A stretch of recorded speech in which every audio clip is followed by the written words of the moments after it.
ஐயனார் துணை சீரியலில் பாண்டி வந்து வீட்டில் சொல்லிக்கிட்டு இருப்பான், எனக்கு இப்போ எதுக்கு அவசரமாக கல்யாணம் அப்படின்னு சொல்லிட்டு. அப்போ அவங்க அண்ணன் திட்டுவான், ஏண்டா நீ இதை வந்து மத்தியானமே சொல்லியிருக்கலாம்ல, இப்போ வந்து சொல்கிறியே. அவங்க வீட்லேயும் எல்லாம் ரெடி பண்ணிட்டாங்க, நம்ம வீட்லேயும் ரெடி பண்ணியாச்சு.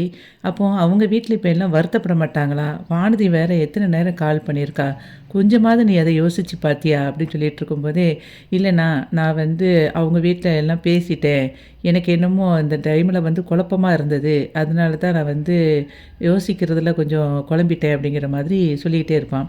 இருந்தாலும் நீ செஞ்சது தப்புடா அப்படின்னு சொல்லிகிட்டே இருக்கும்போதே, நான் எல்லாத்தையும் மன்னிப்பு கேட்குறேன் அப்படின்னு சொல்லிட்டு அவன் வீட்டுக்குள்ளே போயிடுவான். அப்போ வந்து சோழன் அதை பார்த்துட்டு சொல்லுவான், அண்ணா உனக்கு தான் பொண்ணு ரெடியாக இருக்குல்ல, நீ இப்போ சேட்டில் என்ன செய்கிறோம், நம்ம இப்போ எல்லோரும் பீகாருக்கு போகிறோம், நேராக சந்தா வீட்டில் பொண்ணு கேட்குறோம், குதிரையில் வச்சு கல்யாணம் முடிக்கிறோம், ஜம்முன்னு நம்ம வந்து ஊருக்கு கிளம்பி வாரோம், என்ன அப்படி சொல்லி கேட்கும்போது அவன் சொல்லுவான், சேரன் அதெல்லாம் சரி வராதுடா, சந்தா வீட்டிலேயே ஏற்கனவே ஏகப்பட்ட ப்ராப்ளம் இருக்குது அப்படின்னு சொல்லும்போது, அவங்க அண்ணனே கல்யாணத்துக்கு ஒத்துக்கிட்டான், உனக்கு என்னென்னா பிரச்சனை அதில் அப்படின்னு இவன் சொல்லுவான் சோழன். அதுக்கு இவன் நிலாவை பார்த்துக்கிட்டே சேரன் சொல்லுவான், உனக்கெல்லாம் அது சொன்னால் புரியாது அப்படின்னு சொல்லிட்டு அவன் யோசிப்பான். ஏன்னா நிலா வந்து ஆல்ரெடி சொல்லியிருப்பா, உங்களுக்கும் கல்யாணம் முடித்த பிறகு இங்கே வந்து சந்தா வந்துடுவா, பாண்டிக்கும் கல்யாணம் முடிஞ்ச உடனே அங்கே வானதி வந்துடுவாங்க. 2 பேரும் வந்த உடனே நான் பாட்டுக்கு இவருக்கும் ஒரு கும்பிடு போட்டுட்டு நான் பாட்டுக்கு கிளம்பி போயிட்டே இருப்பேன் அப்படின்னு சொன்னது அவனுக்கு ஞாபகம் வரும். அப்போ நம்ம கல்யாணத்தை முடிச்சிட்டோம்னா இவங்க 2 பேரும் பிரிஞ்சிருவாங்க அப்படிங்கிற பயத்தில் அவன் கல்யாணத்தை தள்ளி போடணும்னு ஆசைப்படுவான் சேரன். உனக்கெல்லாம் சொன்னா புரியாதுடா அப்படின்னு சொல்லிட்டு சேரன் உள்ளே போயிடுவான். உடனே அதை பார்த்துட்டு சோழன் வந்து நிலாவை பார்த்து கேட்பான், ஏங்க உங்களுக்காவது ஏதாவது புரியுதா அப்படின்னு சொல்லி கேட்பான். அதுக்கு அவங்க நடேசன் சொல்லுவார், எனக்கெல்லாம் புரியுதுடா, ஒன்றே ஒன்று தான், என்னென்னா உங்களுக்கு யாருக்கும் மூளை இல்லை, மூளையில் தான் பிரச்சனை, வந்து எது யாருக்கும் முடிவெடுக்க தெரியலை அப்படின்னு சொல்லிட்டு போயிடுவான் வெளியே அவனும். உடனே அதுக்கு சோழன் அவன் இவருக்கு நாப்பில் எல்லாம் புரிஞ்சிருச்சு அப்படின்னு இவங்க எல்லாம் பேசிகிட்டு இருக்கும்போதே பக்கத்தில் உட்காந்துட்டு அவன் பாட்டுக்கு இந்த பிரச்சனையை எதையும் கண்டுக்காமல் பல்லவன் வந்து மொபைலை பார்த்துக்கிட்டே சேட் பண்ணிகிட்டு இருப்பான். நீலா அதுக்கப்புறம் உள்ளே போயிடுவா ரூமுக்குள்ளே. அதுக்கப்புறம் இங்கே பார்த்தா இவன் பல்லவன் பழையபடியும் சிரிச்சு சிரிச்சு மெசேஜ் பண்ணிக்கிட்டே இருப்பான். சோழன் வந்து அப்படியே எட்டி வந்து அப்படியே பார்ப்பான். பார்க்கும்போது பல்லவன் சொல்லுவான், அண்ணே எதுக்குன்னு இப்படி எட்டி பார்க்குற அப்படின்னு சொல்லி கேட்பான். ஏண்டா இங்கே எவ்வளோ பெரிய பிரச்சனை போய்கிட்டு இருக்கு, நீ பாட்டுக்கு சிரிச்சு சிரிச்சு சேட் பண்ணிக்கிட்டு இருக்க, அப்படி என்ன தான் பண்ணிக்கிட்டு இருக்க அப்படின்னு சொல்லிட்டு சோழன் கேட்பான். பல்லவன் வந்து சொல்லுவான், இது வந்து பாய்ஸ் குரூப்பு அப்படின்னு சொல்லுவான். என்னது பாய்ஸ் குரூப்பா அப்படின்னு சொல்லி கேட்பான் சோழன். ஆமாம் பாய்ஸ் குரூப் தான், நாங்கள் வந்து நாளைக்கு எக்ஸாம் இருக்குல்ல, அதுக்காக உட்காந்து குரூப் ஸ்டடி பண்ணிக்கிட்டு இருக்கோம் அப்படின்னு. ஓ அந்த குரூப் ஸ்டடி தான் இப்படி சிரிச்சு சிரிச்சு சேட் பண்ணிகிட்ருக்கேன். ஆமாம் நாளைக்கு எக்ஸாமுக்கு பாஸ் பண்ணணும்ல, அதனால் வந்து டிஸ்டர்ப் பண்ணாத அப்படின்னு சொல்லிவிட்டு அவன் பாட்டுக்கு எந்திரிச்சு வெளியே போயிடுவான். இவன் ஹாலில் ஒத்தையில் இருந்துட்டு சொல்லுவோன்னு நினச்சிட்ருப்பான், என்னடா நடக்குது இங்கே அப்படின்னு சொல்லிட்டு தலையில் போய் கை வச்சுட்டே பார்த்துட்டு நிற்பான் சோழன். நைட்டு நிலா வந்து வெளியே உட்காந்துருப்பா. அப்போ சோழன் எங்க வரலாமா அப்படி சொல்லி கேட்டுட்டு பக்கத்தில் வருவான். அதான் வந்துட்டீங்களே பிறவை என்ன அப்படின்னு சொல்லிட்டு உட்காருங்க அப்படின்பா. ஒன்று உட்காந்துருவான். என்ன தீவிரமாக யோசிச்சுட்டு இருக்கீங்க அப்படின்னு சொல்லி சோழன் கேட்பான். வேறு ஒன்றும் இல்லை, அண்ணனுக்கு கல்யாணத்தை முடிச்சிட்டா ஒரு வேலை முடிஞ்சிருமேன்னு சொல்லி பார்க்குறேன் அப்படின்னு சொல்லி நிலா சொல்லுவாள். சோழன் உடனே சொல்லுவான், அதான் உங்கள் அண்ணனுக்கு கல்யாணம் முடிச்சு ஒரு பொம்பளை பிள்ளையே இருக்குது அப்படின்னு சொல்லி சொல்லுவான். ஏங்க நான் என்னோடய அண்ணனை சொல்லலை, உங்கள் அண்ணனை சொல்லிக்கிட்டு இருக்கேன் அப்படின்னு சொல்லி சொல்லுவான் நீலா. அதுக்கு உடனே சொல்லுவான், நீங்கள் என்ன எப்போ பார்த்தாலும் எங்கள் அண்ணனுக்கு கல்யாணம் ஆகணும், பாண்டிக்கு கல்யாணம் ஆகணும், இப்படி மாற்றி மாற்றி அவங்களையும் யோசிச்சுட்டு இருக்கீங்களே என்ன அப்படின்னு சொல்லி கேட்கும்போது நிலா சொல்லுவா, இதை நான் எப்படி பார்த்தா நீங்கள் எல்லாம் யோசிக்கணும், நான் வந்து அதை யோசித்து இப்போ பண்ணணும்னு நினைக்கிறேன் அப்படின்னு சொல்லி ஃபீல் பண்ணி சொல்லிகிட்டு இருப்பா நிலா. உடனே அதுக்கு சோழன் சொல்லுவான், எனக்கு அதெல்லாம் புரியுதுங்க இப்போ, ஏன்னா 2 பேருக்கும் கல்யாணம் ஆகி வந்துட்டாங்கன்னா நீங்கள் இந்த வீட்டை விட்டு எஸ்கேப் ஆகிடலாம், அதானே உங்களோட ஐடியா அப்படின்னு சொல்லி கேட்பான் சோழன். அதுக்கு நிலா சொல்லுவா, ஆமாம் அதுதான் அப்படின்னு சொல்லி சொல்லும்போது இவன் சோழன் சொல்லுவான், ஏங்க ஒரு பேச்சுக்கு கூட இல்லைன்னு சொல்லி சொல்ல மாட்டேங்கிங்களே அப்படின்னு சொல்லி கேட்பான். அதுக்கு நிலா சொல்லுவா, ஆமாம் நீங்கள் பாட்டுக்கு உங்கள் மனசில் உள்ளதை நான் சொல்லிகிட்டு இருக்க முடியுமா, நீங்கள் பாட்டுக்கு ஒன்று சொல்லிக்கிட்டே இருக்கீங்க சொல்லுங்கள் அப்படின்னு சொல்லி நிலா சொல்லுவா. அதுக்கு சோழன் சொல்லுவான், ஆமாம் அதுவும் கரெக்டு தான், நான் நினச்சதை நீங்கள் சொல்லிட்டா தான் நான் ரொம்ப சந்தோஷப்பட்டுருவேனே அப்படின்னு சொல்லும்போது நீலா அப்படி ஒரு மாதிரி நக்கல் அப்படி ஒரு மாதிரி பார்ப்பா. சரி விடுங்க, என் சோக கதையை போய் உங்ககிட்ட கேட்டுக்கிட்டு நானே இப்போ உங்ககிட்ட ஒரு விஷயம் கேட்கணும்னு நினைக்கிறேன் அப்படின்னு சொல்லிட்டு ஆரம்பிப்பான் சோழன். உடனே சொல்லுவா, எடக்கு மடக்கா ஏதாவது கேட்டீங்கன்னா அடி விழும் அப்படின்னு சொல்லி சொல்லுவா. உடனே சோழன் சொல்லுவாங்க, "ஏங்க நான் எத பேசினாலுமே நீங்க எதனாலும் தப்பு தப்பா தான் நீங்க யோசிப்பீங்களா?" அப்படின்னு சொல்லி கேட்பான் சோழன். அதுக்கு நிலா சொல்லுவா, "ஆமா, நீங்க அப்படிப்பட்ட ஆளு தானே" அப்படின்னு சொல்லி சொல்லுவான் நிலா. ஆமா. என்னையவே நீங்க சொல்லுங்க. ஆனா நீங்க எல்லா விஷயத்துலயும் கரெக்ட்டா இருக்கீங்களா? அப்படின்னு சொல்லி அவள பார்த்து கேட்பான் சோழன். அதுக்கு நிலா சொல்லுவா, "ஏன் நான் என்ன? நான் எல்லாத்துலயும் கரெக்ட்டா தானே இருக்கிறேன்." அப்படின்னு சொல்லி சொல்லும்போது, "ஆமா, ராகு விஷயத்துல நீங்க வந்து கரெக்ட்டாவா இருக்கீங்க. நான் இப்ப அந்த விஷயத்த பத்தி தான் உங்ககிட்ட கேட்க வந்தேன். இப்ப ஏன் ராகவ அவ்வளோ பெரிய பொறிக்குன்னு தெரியுது. தெரிஞ்ச பிறகு அவனையும் நீங்க லெஃப்ட் அண்ட் ரைட்டும் வாங்கிட்டீங்க. வாங்கின பிறகு நீங்க எதுக்கு இன்னும் அவன் கம்பெனியிலே வேலை பார்க்குறீங்க?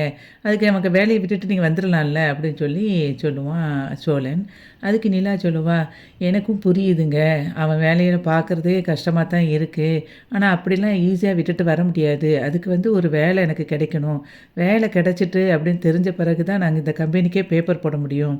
அதுக்கு முன்னுக்கூட்டி நெறைய டிசைன்ஸ்லாம் வந்து அவன் நான் பண்ணுன டிசைன்ஸ் எல்லாம் காட்ட இவன் ராகவ அலோவ் பண்ணுவானான்னு எனக்கு தெரியல. அதில நெறைய வில்லங்க இருக்குங்க." அப்படின்னு சொல்லி ஃபீல் பண்ணுவா. "ஏங்க நீங்க கஷ்டப்பட்டு ராப்பகலா உழைச்சத அவன் காட்ட மாட்டேன்னு சொல்லிருவானா? அவன 2 தட்டு தட்டி, உங்களுக்கு நான் என்ன வேணும்னு சொல்லுங்க, நான் உங்களுக்கு வாங்கி குடுத்துருதேன்." அப்படின்னு சொல்லி அவன் சோழன் சொல்லுவான். உடனே நிலா சொல்லுவா, "ஐயா சாமி, நீங்க இப்ப இதுவரைக்கும் பார்த்ததே போதும். நீங்க ஒண்ணும் பண்ண வேண்டாம். நானே பண்ணிக்கிறேன். டீல் பண்ணிக்கிறேன்." அப்படின்னு சொல்லி இவ சொல்லுவா. "அதெல்லாம் விட முடியாதுங்க. நீங்க பாட்டுக்கு கஷ்டப்பட்டு செஞ்சத அவன் வந்து குடுக்க மாட்டான். நீங்களும் பெசாட்ல இருப்பீங்களா?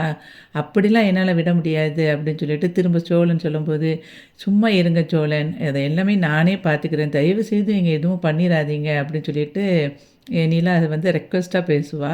உடனே சோழன் சொல்லுவான், "சரி, நீங்க இவ்வளவு இதா பேசுறீங்க. அதனால நான் வந்து கேட்காம இருக்கேன். விட்டுருதேன்." அப்படின்னு சொல்லிட்டு சோழன் வந்து சொல்லுவான்.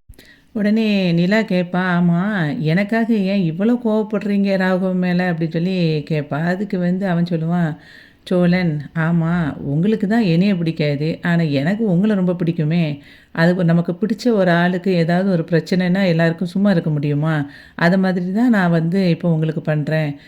ராகவன்னு யாருன்னே தெரியாம இருக்கும்போதே நான் வந்து ஆஃபீஸ்க்கு வந்து அவன அவ்வளவு ஏசினேன்.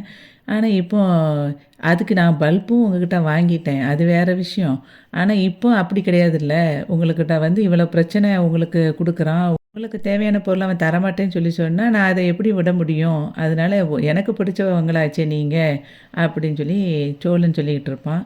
அதுக்கு நிலா வந்து அப்படியே சிரிச்சுட்டு இருப்பா. அதுக்கப்புறம் வந்து இவன் சொல்லுவான் திரும்பியும், நீங்க வந்து எதுவுமே தெரிஞ்சுக்கிட்டே தெரியாத மாரியே இருப்பீங்க. நான் பக்கம் பக்கமா பேசுவேன். அத கேட்டுக்கிட்டே நீங்க அதுக்கப்புறம் ஃபர்ஸ்ட்லேருந்து பேசுவீங்க. நீங்க எப்போ எப்படி இருப்பீங்கன்னே எனக்கு தெரியாது." அப்படின்னு சொல்லும்போது, நிலா சொல்லுவா, "ஆமா, இப்ப எதுக்கு சம்மந்தம் சம்மந்தம் இல்லாம பேசிட்டு இருக்கீங்கன்ட்டு" கோவமா பேசுற மாரி பேசுவா. "இந்த பார்த்தீங்களா?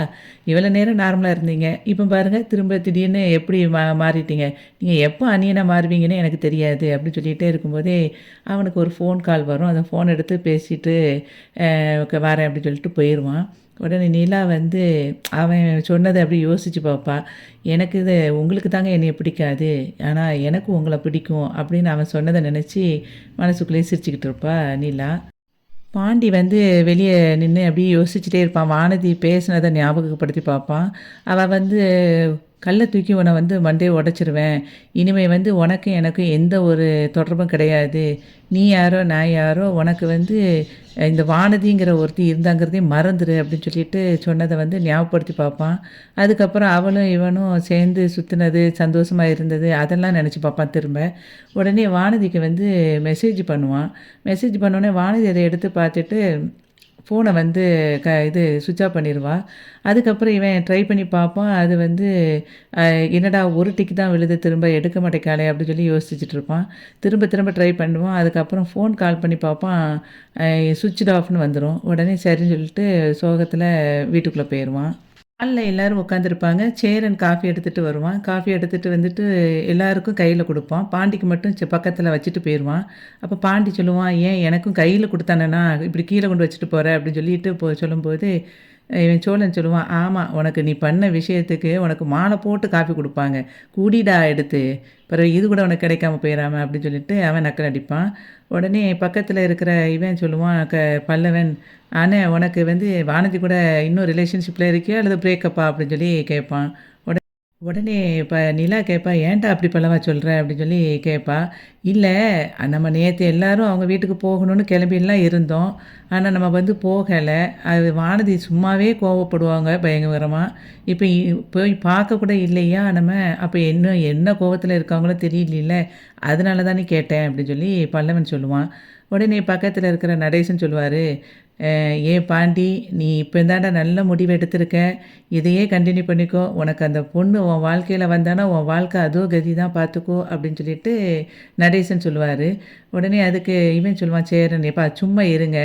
அவன் வந்து அந்த பொண்ண வந்து வேண்டான்னு சொல்லல. அவன் இப்ப கல்யாணம் வேண்டான்னு தான் சொல்லி சொன்னான்." அப்படின்னு சொல்லும்போது, "நான் இப்பன்னு இல்ல, எப்பவுமே வேண்டாம். அன்னைக்கு அந்த பொண்ணு அங்கேருந்து வந்து நம்ம வீட்ல என்னலாம் பண்ணிட்டு போனா, எல்லாரையும் தூண்டி விட்டு வேடிக்கை பார்த்துட்டு போனா. அவலாம் இவன் வாழ்க்கைக்கு செட்டே ஆக மாட்டா." அப்படின்னு நடேசன் சொல்லுவாரு. அதுக்கு நிலா சொல்லுவா, "அங்கிள் சும்மா இருங்க அங்கிள்" அப்படின்னு சொல்லி சொல்லும்போது, இவன் சொல்லுவான், "அ நான் வந்து என்ன சும்மா இருக்கிறது? அதான் சம்மந்தப்பட்டவனே நான் இவ்வளவு பேசுறேன், அமைதியா தானே இருக்கான்." அப்படின்னு சொல்லிட்டு நடேசன் வந்து பாண்டிய பார்த்து சொல்லுவாரு. பாண்டி உடனே சொல்லுவான், "நீங்க அமைதியா இருங்க, நான் எல்லாத்தையும் பார்த்துக்கிறேன்." அப்படின்னு சொல்லி சொன்னோனே, எல்லாத்தையும் என்னத்த பார்த்துக்கிடுவேன்." அப்படின்னு சொல்லிட்டு அவர் எந்திரிச்சு போயிருவாரு. அதுக்கப்புறம் வந்து இவன் சொல்லுவான், சேரன், நீங்க வந்து பொண்ணுங்ககிட்டலாம் எப்படி நடந்துக்கணும்னு முதல்ல ஃபர்ஸ்ட்டு 2 பேரும் கத்துக்கோங்க. எல்லாரும் வந்து பொண்ணுங்கள வந்து கஷ்டப்படுத்தி தான் பார்க்குறீங்க. அத வந்து எப்படி கஷ்டப்படுத்தக்கூடாதுங்கிறத முதல்ல கத்துக்கோங்க." அப்படின்னு சொல்லிட்டு சேரன் சொல்லுவான்.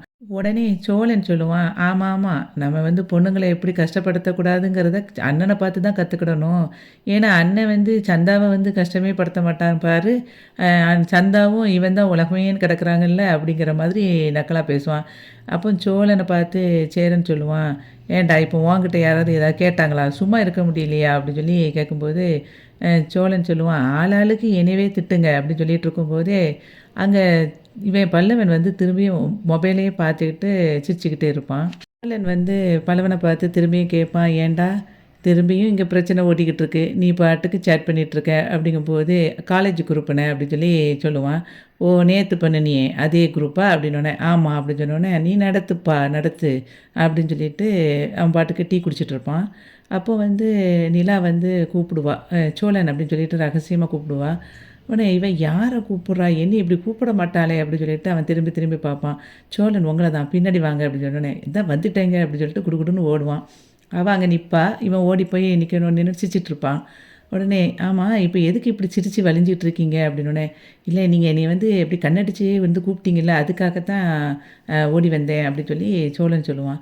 "நான் உங்கள எப்போ கண்ணடிச்சு கூப்பிட்டேன்?" அப்படின்னு சொல்லி நிலா கேட்பா. "நான் சும்மா கண்ணடிச்சேன்னு சொன்னேங்க. ஆனா நீங்க இப்படி இப்படி சொல்லி என்ன கூப்பிட்டீங்கல்ல." அப்படின்னோனே, "நான் இப்படிலாம் ஒண்ணும் கூப்பிடல. நான் நார்மலா தான் கூப்பிட்டேன். அதுக்காக உங்க பாடி லாங்குவேஜ் எல்லாம் மாத்தாதீங்க." அப்படின்னு சொல்லி சொல்லுவா. "சரிங்க, நான் தெரியாம செஞ்சுட்டேங்க." அப்படின்னு சொல்லி க இவன் சோழன் சொல்லுவான். "இப்ப எதுக்குங்க என்னைய கூப்பிட்டீங்க?" அப்படின்னு சொல்லி கேட்பான். அப்ப அவ சொல்லுவா, "நம்ம வந்து இவங்க சந்தா வீட்டு வரைக்கும் போயிட்டு வந்துருவோமா?" அப்படி சொல்லி கேட்பா.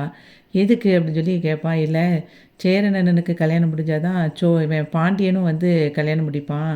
அப்படிங்கும்போது நம்ம சேரன் அண்ணனுக்குள்ள கல்யாணம் முடிக்கிறதுக்கு நம்ம ஏதாவது ஆரம்பிக்கணும்ல. இப்படியே இருந்தா ஒண்ணும் நடக்காது. அப்போ நம்ம பேச ஆரம்பிச்சா தான் அவங்க வீட்லேருந்தும் வந்து பேசுவாங்க. கல்யாண வேலை நெறைய இருக்குல்ல, அது நடக்கணும்." அப்படின்னு சொல்லி சொல்லுவான். அதுக்கு "சரிங்க, எப்போ போகணும்?" அப்படின்னு சொல்லி கேட்பான். நிலா சொல்லுவா, "இன்னைக்கே போயிருவோம். ஆனா சேரனட்டலாம் சொல்ல வேண்டாம். யாருக்கும் தெரிய வேண்டாம். நம்ம ஃபர்ஸ்ட்டு போய் பார்த்து பேசிட்டு வந்துருவோம்." அப்படி சொல்லி சொல்லுவா நிலா. "சரிங்க." அப்படி சொல்லிட்டு போம்போது கேட்பான், "ஏங்க, இதுக்காகத்தான் என்ன கூப்பிட்டு பேசுனீங்களா?" அப்படி சொல்லி கேட்பான். "ஆமா, இதுக்காக தான் பேசுறேன். பிறகு வேற எதுக்காக பேசுவாங்க? உங்ககிட்ட பேசுறதே பெரிய விஷயம். நீங்க பண்ணுன தப்புக்கு உங்ககிட்ட பேசவே கூடாது. ஆனாலும் பேசுறேன்." அப்படின்னு சொல்லிட்டு, "கொஞ்சம் வாய மூடிட்டு இருங்க என்ன." அப்படின்னோனே, டக்குன்னு இவன் ஜிப்பு மூடுற மாரி வாய காட்டுவான் அப்படியே. காட்டிட்டு அதுக்கப்புறம் போயிருவாங்க 2 பேரும். அவங்க கிளாஸ் எல்லாம் வாங்கிட்டு அங்க போயிருவான் சேரன். அதுக்கப்புறம் பார்த்தா பாண்டி மட்டும் காஃபி குடிச்சிருக்க மாட்டான். பாட்டி வந்து வானதிக்கு ட்ரை பண்ணி பார்ப்பான். வானதிக்கு கால் போகவே போகாது. இவளோட நம்பர பிளாக் பண்ணி வச்சிருப்பான், இவனோட நம்பர. அதுக்கப்புறம் வானதி வந்து கால் பண்ணல அப்படின்னோனே, இவன் ரொம்ப அப்செட் ஆயிருப்பான் பாண்டி. பாண்டியோட மொபைலுக்கு வந்து ஒரு ரிங்கு வரும். உடனே குடுகுடுன்னு ஓடி வந்து அந்த ஃபோன அட்டெண்ட் பண்ணுவான். பார்த்தா அவனோட கஸ்டமர் தான் பேசுவாங்க. உடனே அப்செட் ஆகி அவங்களுக்கு பதில் சொல்லிட்டு வச்சுருவான். திரும்பி அடுத்தது ஒரு கால் வரும். அப்போ கண்ணா வந்து கடையில வேலை பார்க்குற பையன் பேசுவான். அவன் பேசின உடனே அவன்கிட்ட "டேய் நீயே டீல் பண்ணுடா, அது பிறவு தருவேன்னு சொல்லி இப்போ வண்டி குடுக்க முடியாதுன்னு சொல்லு" அப்படின்னு சொல்லிட்டு ஃபோனை கட் பண்ணிருவான். இதெல்லாம் பார்த்த உடனே இவன் பல்லவன் கேட்பான், "என்னண்ணா உனக்கு தான் அவங்க பிளாக் பண்ணிட்டாங்களே, அப்புறம் எப்படி உனக்கு கால் வரும்? உனக்கு அதே தெரியலையா?" அப்படின்னு சொல்லி கேட்டுட்ருப்பான் இவன் பல்லவன். அதுக்கப்புறம் வந்து பல்லவன் போய் அவங்க அண்ணன்கிட்ட சொல்லுவான், "அண்ணா எனக்கு காலேஜ் ஃபீஸ் வந்து தேவை ஒரு ரூ. 2000 அப்படின்னு சொல்லி கேட்பான். "என்னடா ஃபீஸு?" அப்படின்னு சொல்லி கேட்பான் சேரன். அதுக்கு "இல்ல திடீர்னு ஒரு பேரை வச்சு அவங்களா கேட்டுட்ருக்காங்க. எனக்கு வந்து அதனால ரூ. 2000 வேண்டியிருக்கு" அப்படின்னு சொல்லி கேட்பான். அப்போ இவன் நிலா சொல்லுவா, "இந்த டைமில் என்னடா எக்ஸாம்?" அப்படின்னோனே, "இல்ல மாடல் எக்ஸாம்லாம் நிறைய வைக்கிறாங்க.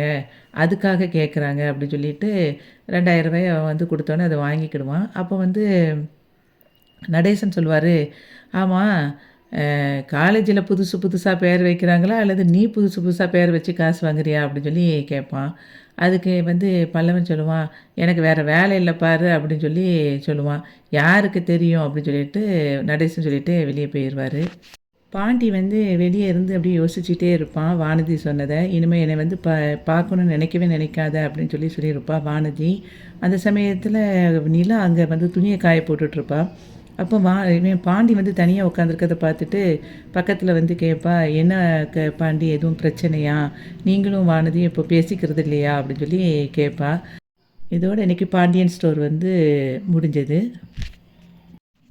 வீடியோவுக்கு ஒரு லைக் கொடுத்து சேனலை சப்ஸ்கிரைப் பண்ணுங்கள். நன்றி.